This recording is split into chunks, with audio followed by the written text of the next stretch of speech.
first had the idea to write The Dead Weight about 3 years ago, and I started wondering if there were a zombie apocalypse, what would I do? Where would I go? And when I was reflecting, I thought, I know exactly where I would go. I would go back home. The Dead Weight is the story of a group of troubled teenage girls who escape their locked juvenile facility in the middle of the zombie apocalypse. In the story, we follow Quinn, Keisha, and the other girls on a wild ride down the Illinois River. So I'm taking you on a road trip to visit all of the real-life locations that inspired my new novel, The Dead Weight. First stop, Peoria, Illinois, a small city at the edge of the Illinois River. It's also the home of the fictional Pegasus Center. Let's take a look. So the first scene of The Dead Weight takes place in Quinn's room. She's waking up within the Pegasus Center, which is a residential treatment facility in Peoria, Illinois. Now, the building behind me is not the Pegasus Center. It's not even a residential treatment center. It's a dorm room in Peoria, Illinois. However, I think that this building behind me really captures the essence of what I was imagining when I imagined the Pegasus Center. Something tall, something institutional, something that appeared kind of bleak. We're on Highway 24 right now, and as you can see, there's not actually a lot going on Highway 24. So while our characters are going along searching for gas, they're going to various little towns and they're encountering challenges. We made it to Havana, Illinois, and right behind me is the Illinois River. This is where our characters actually leave dry land and get into the water in their canoe. As you know, if you're a reader, chaos breaks free and our characters get into a lot of trouble here and end up having to escape, end up needing an exit. And the Illinois River is the perfect exit for them.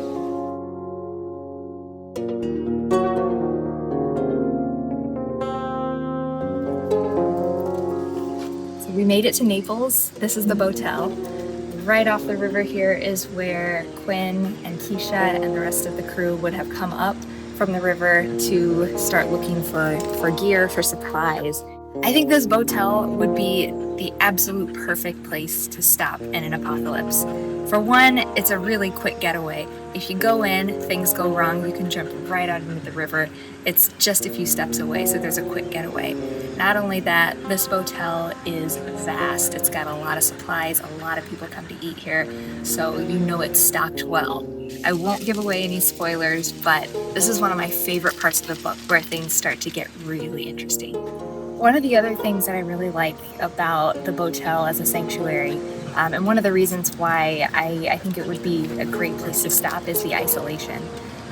There are some homes and there's a very small town nearby, but it is so small. So I think coming to a place like this where there are supplies but not a whole lot of people makes a lot of sense. One of my favorite things about these locations in particular is that they have people in them who are incredibly resilient, incredibly smart, incredibly resourceful. They know what to do when times get tough. I mean, these towns have been flooded by this river over and over and over again. They continue to rebuild, they continue to come back. They can hunt, they can fish, they can fix just about anything with their bare hands. Like, these are the people who would survive that zombie apocalypse. And being able to include these towns, these people in my stories was really important to me. There's a reason why I chose this farm in particular for the book. Yes, it's right off the Illinois River, but it's also the house that I grew up in. And if you knew me at all, you would know that the farmer is someone very special to me. The farmer in the book is actually my dad. And I really wanted to feature him in the book because I've always seen him as a really resilient kind of person, the kind of person who can survive anything. I think this farm is the perfect place to survive the apocalypse. It's got fruit trees, it's got cornfields, it's got wide open spaces, there's nothing around. not even a little town for, I would say, 15 miles. So very isolated. This is the kind of place you would want to survive the apocalypse, and the farmer has the perfect setup. It's no wonder that Quinn and Keisha and Lucia wanted to scope it out and check for supplies. Right where we're standing used to be an rickety, white, leaning, nearly falling down chicken coop. This is where I used to go out with my sister to collect eggs in the morning. My mom used to sell those eggs at the farmer's market. This is a real place that used to exist. There is a dog in the story on the farm. Her name is Penny.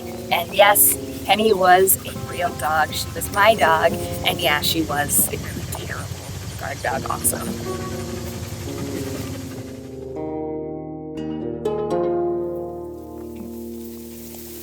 There are a few references to corn in the novel, and these are important but really subtle hints about the time of year and how much time has passed. So if you're paying close attention, you'll get references to the height of the corn within the story. There's an old saying that corn should be knee-high by the 4th of July. So the story does take place in July. You can kind of tell what time in July it is by the height of the corn if you're paying attention.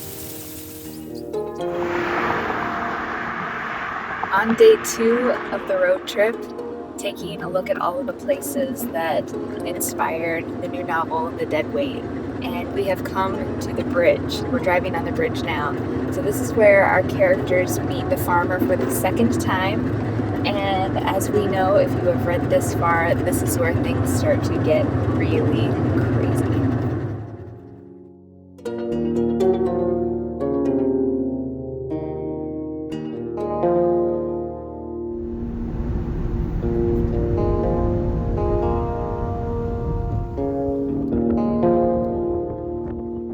Grafton, Illinois.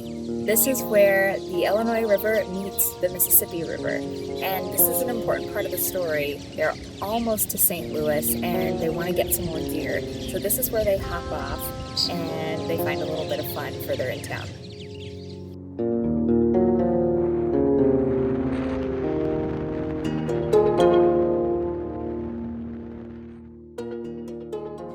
The Grafton Fudge and Ice Cream Shop. This is where Keisha and Quinn get off the river once again and come to look for supplies. It also happens to be the day where they guess that it is Keisha's birthday. They come looking for peanut butter cups, but they find material lollipop.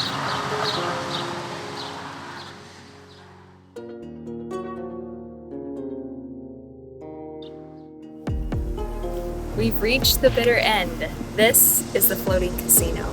So this is the moment where the truth unravels and Quinn and Keisha's fates are decided.